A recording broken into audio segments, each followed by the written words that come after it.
Hey, somebody's got to find the sore throat spray. You did? Well, bring it over here.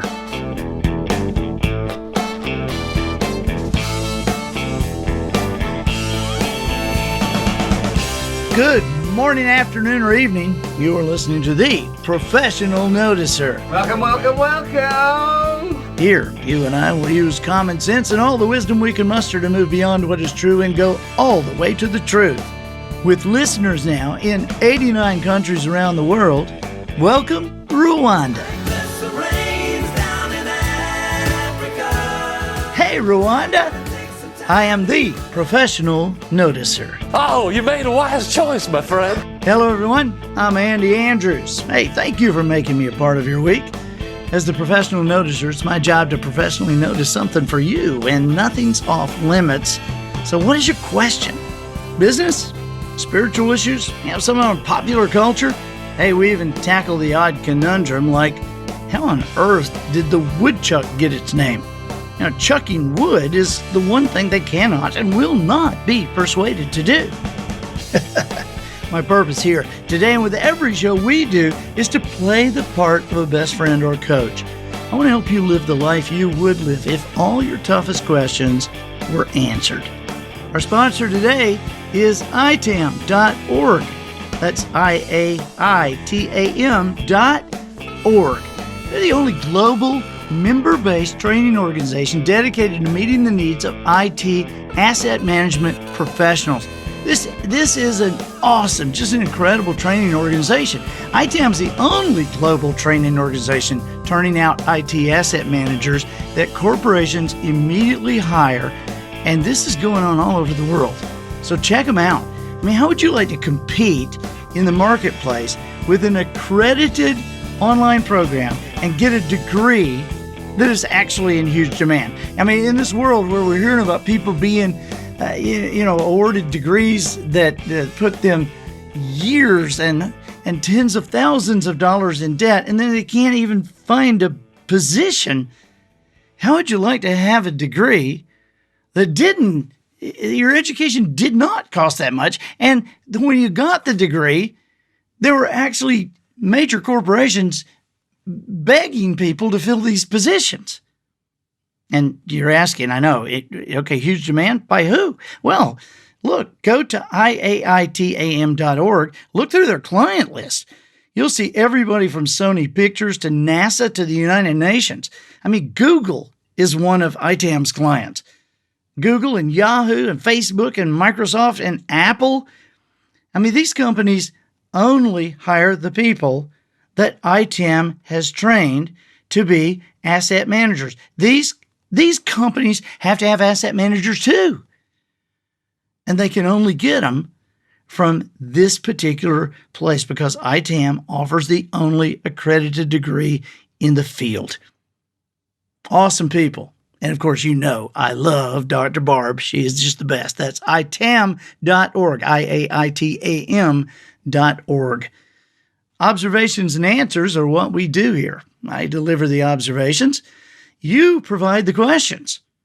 And always remember, the quality of my answers can only be determined by the quality of your questions. So help me out. I'd love to field a question from you. Write me.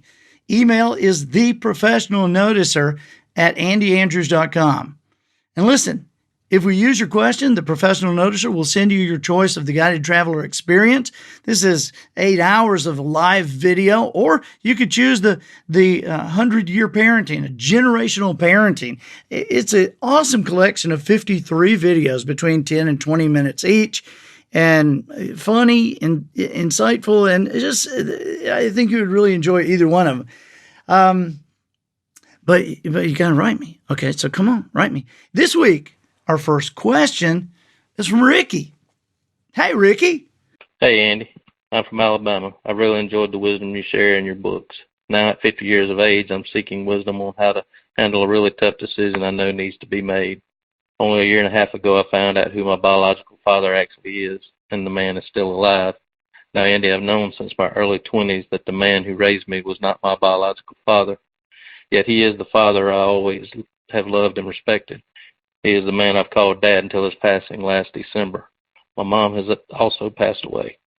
My father validated what I had discovered about how I was conceived and who my biological father was. That conversation was the last conversation that I had with him about it. I loved him too much to discuss it with him any further. My sweet mom took this brutal secret with her to the grave because she thought I might be hurt by the knowledge that I had been conceived 50 years ago when she was raped by her boss. As I mentioned earlier, I recently discovered that her boss, the man who raped my mother, is still alive. Today he is 93, and they have a family that includes my brothers and sisters, and Mama belonged to them as well. I'm not sure how they would manage to process this information, and I must say that knowing my mother kept the secret to protect me from the contents of the secret is somewhat surreal. Without the vile act, I don't exist. Sure, I've wondered for 30 years who my biological father might have been, but this is a much different truth I am facing. Incredibly, the vile act of rape actually figures into the equation, for without my dear mother having been sexually assaulted, I would not exist. So, Andy, do I let sleeping dogs lie or meet him? Wisdom is greatly needed. Thank you, Ricky. Ricky, wow. Good grief. Man, I gotta say, I appreciate you giving this question to me, and you're obviously a very humble person, buddy, to even say that you're seeking wisdom, or that wisdom is greatly needed, I think was your last thing you said. And the reason I say that is because it actually takes a fair amount of wisdom to seek wisdom. You have already displayed a lot of wisdom. I mean, I'm just kind of running through this in my mind as I restate this to you and kind of get to your question. I mean, your question is, do you just leave it alone, or do you meet him?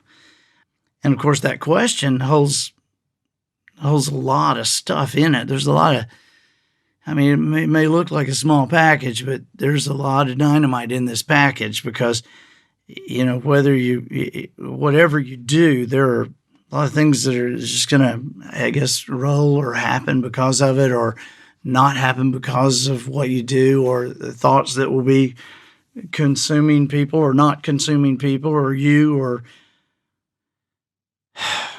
So as I restate this and we get to that, I just want to say again that I really think you've already shown a ton of wisdom, because you've known for 30 years.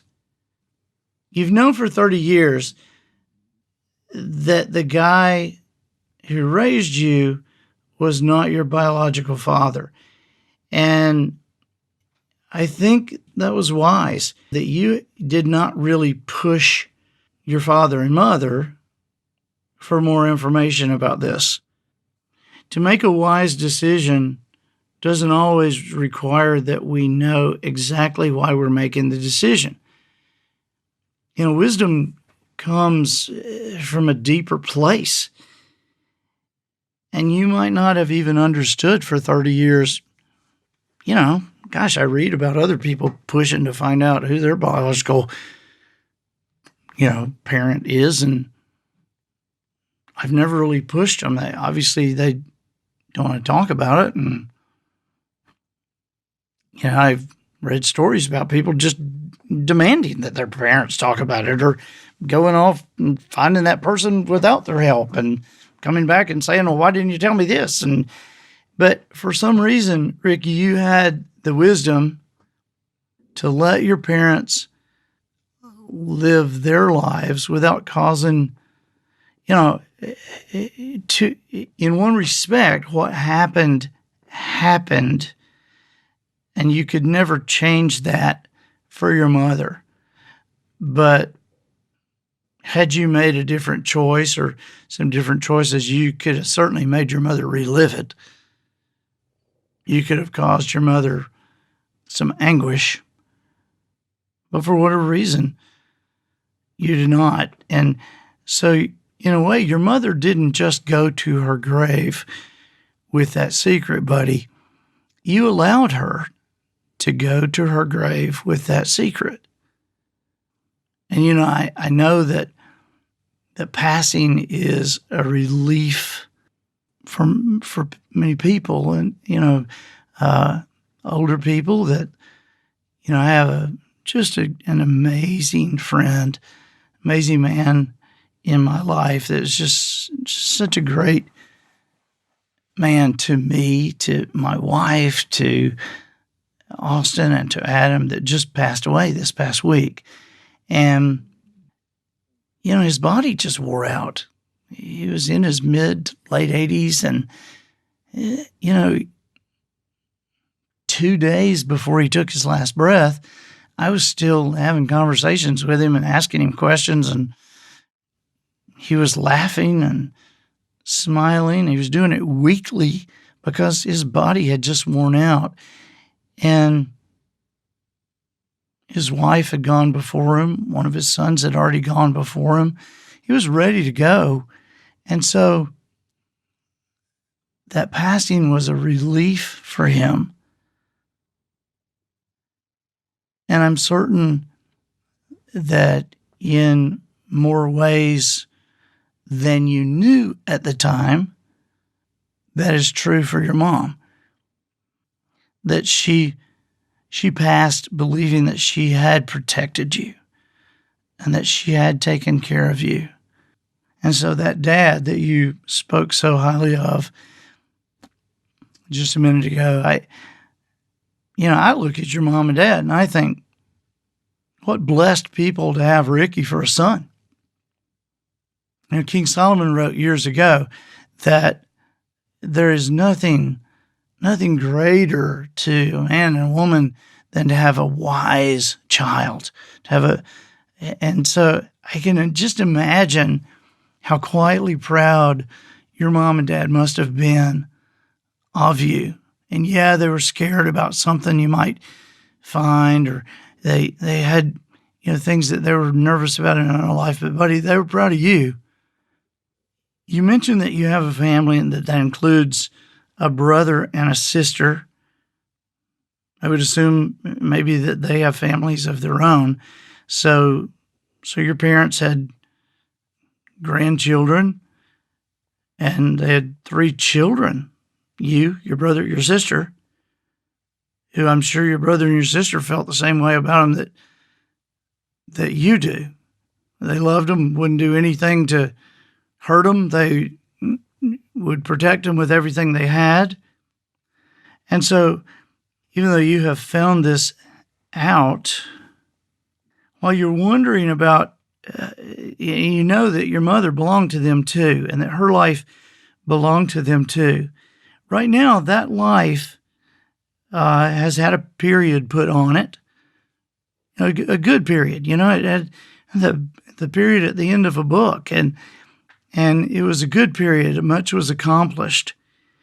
And so that life, even though that's still their mother, it's a memory.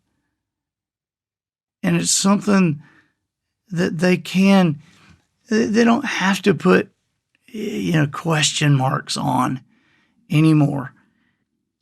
And so I do think it is something that you do need to think deeply about. Now, I would never tell you what to do. Okay, I just want to give you some thought. I just give you some things to think about. All right, because you are a wise person. You're seeking wisdom, and I know that surely I won't be the only one you'll seek it from.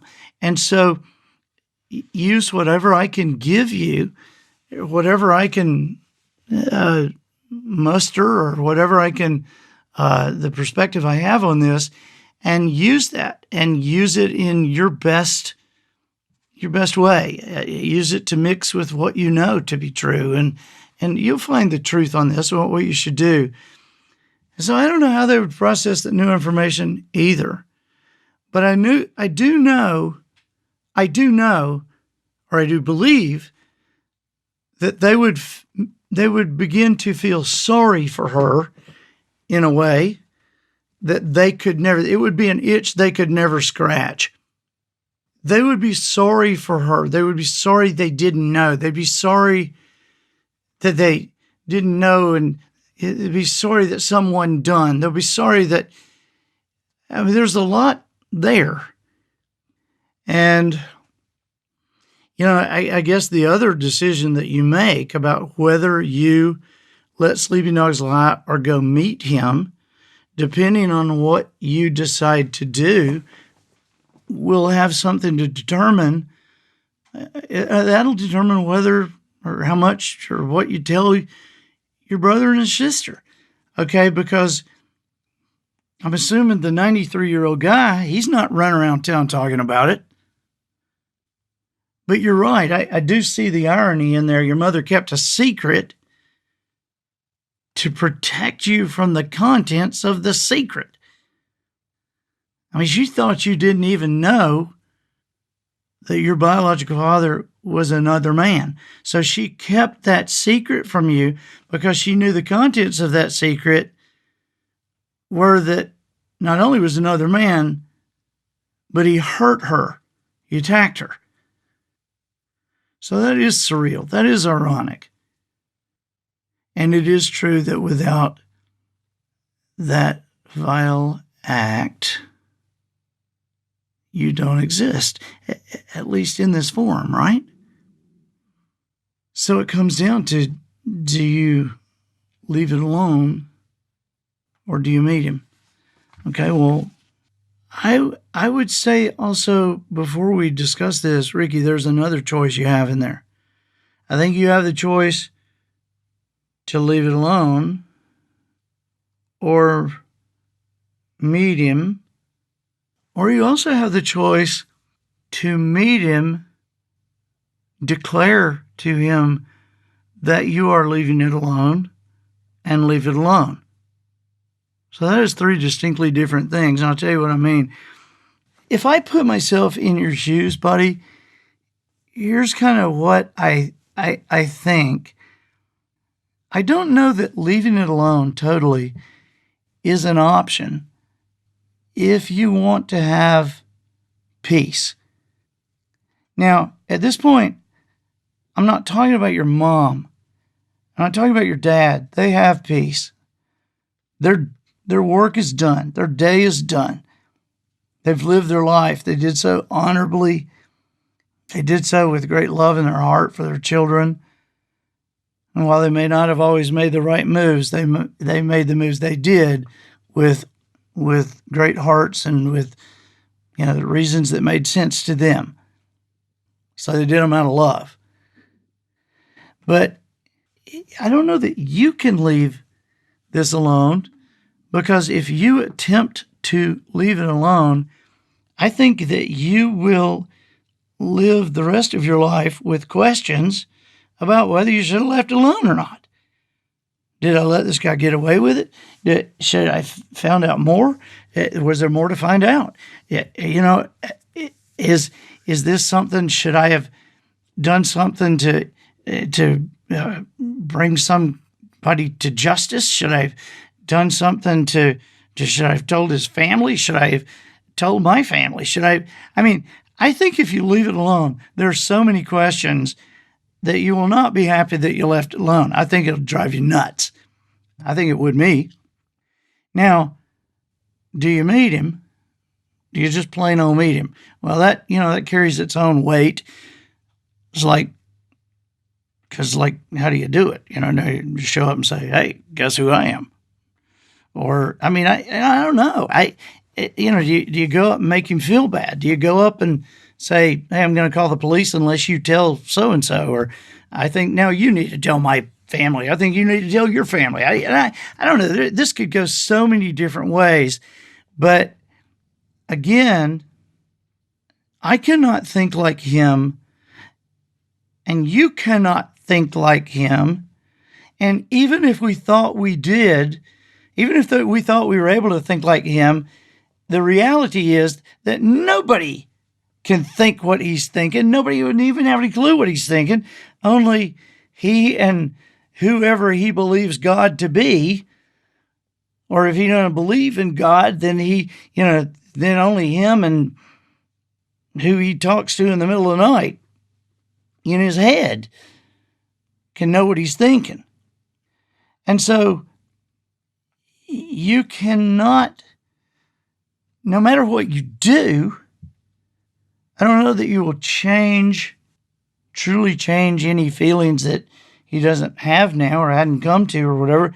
But I do know that if you involve yourself now, and I'm not saying not to, I'm just saying this is a fact, okay? I'm not saying not to do it.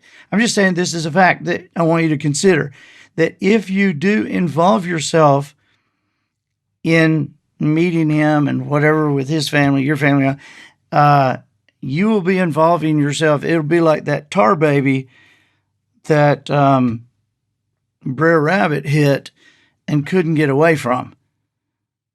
Now, you hit him, you ain't gonna be able to get away from it. You'll be dealing with it,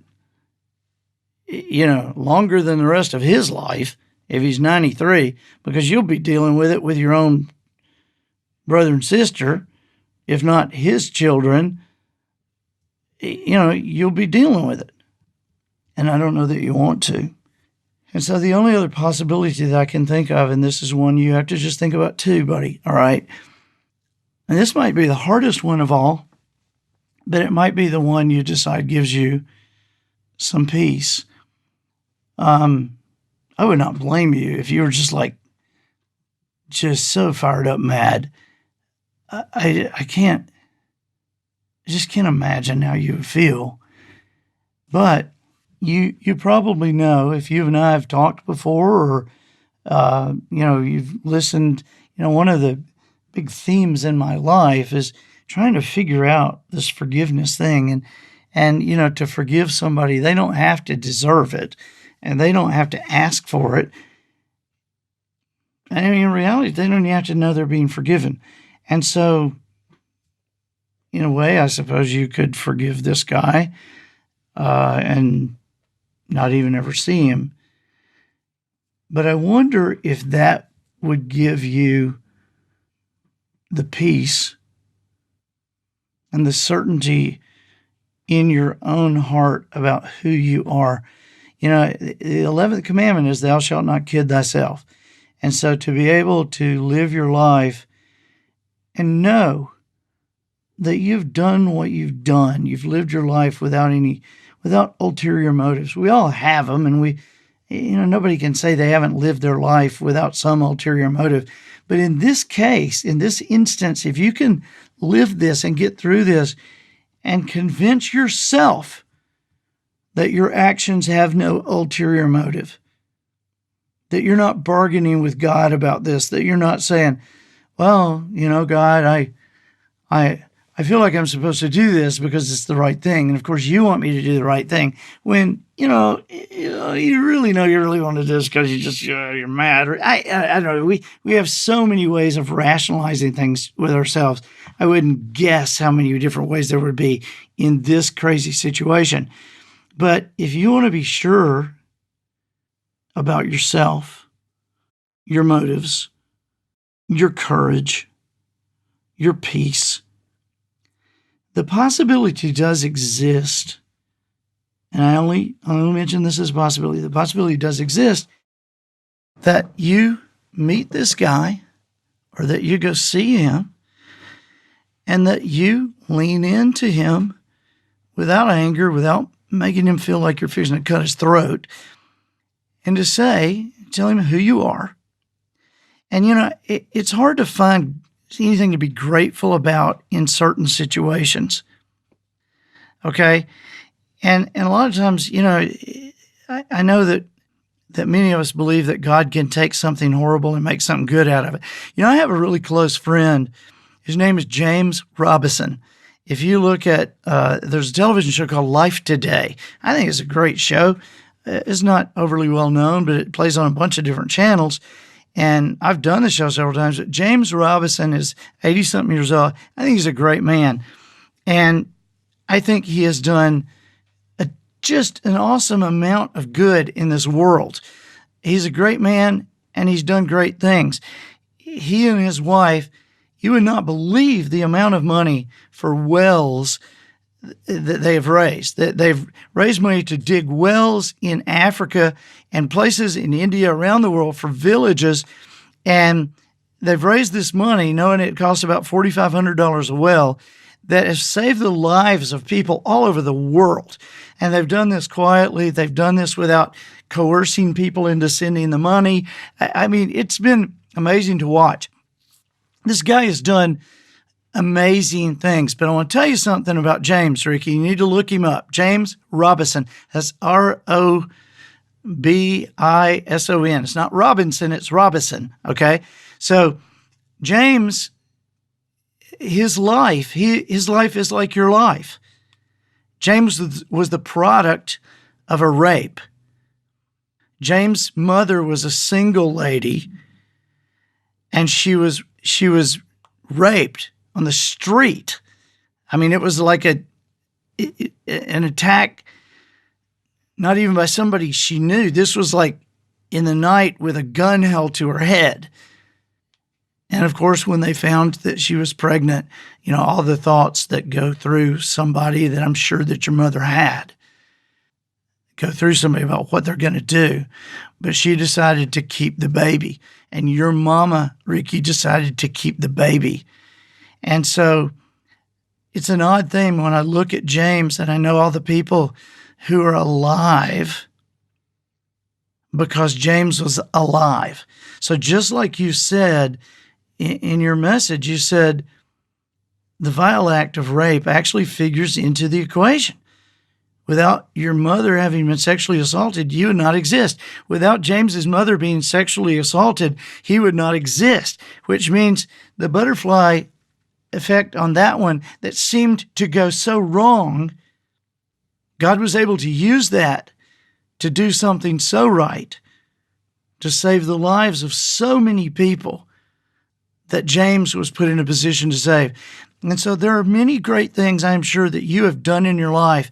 And there's a ton of people that are so grateful that you are on this earth. Now, you don't have to go tell them, let me tell you why I'm on this earth. Let me tell you what my mother was hiding. Let me tell you what happened. Let me tell you what I don't know the word for him, this 93-year-old barbarian did at one time. You don't have to tell them anything. But if you can prove to yourself that you have forgiven and that the reason you have forgiven is because you really are grateful for the life that you have and the life that you have been able to use to help other people and the life that blessed your mom and dad. And while you would never wish that act upon your mother, even if you could go back into the past, if you could travel back in time, you wouldn't wish that act on your mother. You can still be grateful for what God did with that horrible, horrible moment. And I'm not saying you have to, not saying you need to, not saying you want to, but it is a possibility that by yourself, without anybody knowing, without ever telling me, without ever telling anybody you did, that you could walk into wherever that guy is and lean down and say, do you know who I am? I want you to know who I am because of what you did one day to a good woman, because of a brutal act, because of your own selfishness, because of who you were and who you may still be. I don't know. Because of what you did to her, I stand here now. I am the product of the seed that came from you. And I want you to know that I don't stand here today to help you come to any conclusion. I'm not here to make you feel better or worse. Frankly, I'm glad I don't really have any feeling toward you. But I will tell you that part of my not having to think about you and what you did to my mom is because I do forgive you. I have forgiven you. Now, it is only my place to offer my forgiveness. What you do with the forgiveness God offers, that's up to you and God, and I ain't got anything to do with it. But I do want you to know that what you meant for evil on my mom, God took and turned it into what I hope was a blessing for her life, and has certainly been a blessing for other people because I've helped some other people. I have turned out like the man who raised me. I did not turn out like you. But I've forgiven you for what you've done and what you even are, what you might be. But I'm leaving now. I really kind of hope I won't see you again. I don't say that being mean or anything. I'm just saying I don't really intend to think about this past this point, and so I really don't have any reason to see you. So, goodbye. And I think that, Ricky, if that is something that you decided to do, I just do that as a possibility for you. But if it was something you decided to do, I think it might give you a period that you can put on this, that you don't have to carry around for the next 30 years. But, buddy, I will be thinking about you and certainly pray for you. And I don't have to know. You don't ever have to tell me, okay? But if you did want to tell me, if you run into me sometime, pull me aside if you want to tell me. I am curious because I am in awe of how you're handling this already. Man, okay? Keep after it. I'm Andy Andrews, the professional noticer, harnessing common sense and wisdom to plow through challenges all the way to an answer for you. Hey, have you taken the opportunity to check out Wisdom Harbor at wisdomharbor.com? That's Wisdom Harbor, Harbour. I think you'll be amazed. And there's a buddy of yours right now that's waiting to welcome you and shake your hand when you tie up. And there's a free, very cool guided tour. That's wisdomharbor.com. Remember, Wisdom Harbor, Harbour. Wisdom Harbor harbors wisdom. So, ladies and germs, if you appreciate this podcast, I'd appreciate you going to iTunes and giving us a nice review, like 5 stars or so. You know, of course, that you can only review a particular podcast on iTunes once, right? Okay.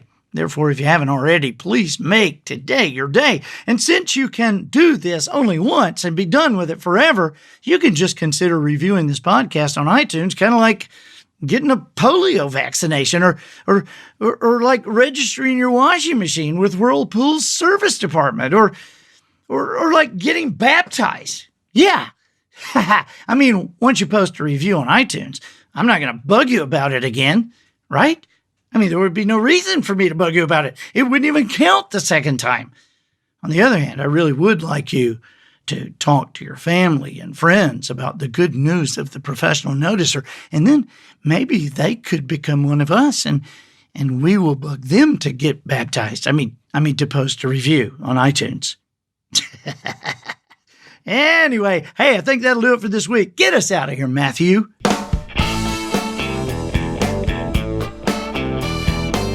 So, ladies and gentlemen, and the boys and girls who aspire to become ladies and gentlemen, we have reached the end of another episode of The Professional Noticer. In a world where common sense has become a superpower, I'm harnessing what mental energy I have for you, seeking wisdom, making observations, and endeavoring to answer tough questions in a way that will empower your family and your business. I'm Andy Andrews with a scratchy throat, yes. Next week, I hope it'll be better. But until next week, smile while you talk, shake hands with the kids you meet, and make sure you have an answer to the question, is it possible that alphabet soup tastes differently to a person with dyslexia? And so until next week, goodbye.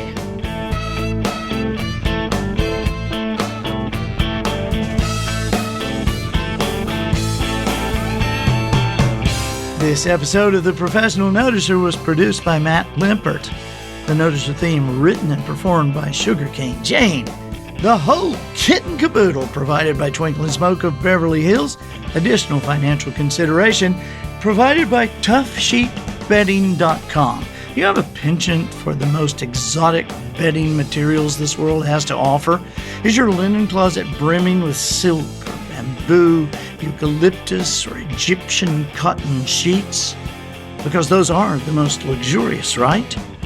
No, not right. For centuries, the secret of supreme sleep has been kept under wraps by an elite few. In the mountains of Appalachia, limestone beds are mined for king-size slabs of rock. These slabs are thinly sliced to produce a delicate material that you'll love the weight and feel of as you drift off to sleep. Tough Sheet Bedding also offers the best in tin, copper, and steel wool fabrics. Be certain you stock up on pillow covers, duvets, canopies, shams, even sleep masks. Heck, you can even use our name if someone gripes about the texture.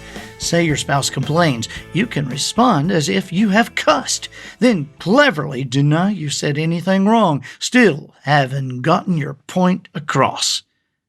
This is not soft enough. Tough sheet. What? I said tough sheet. Why, I can't believe it. Darling, I'm merely trying to convey that this is tough sheet bedding. Experience the differences tonight. You'll be hard-pressed to find anything like it.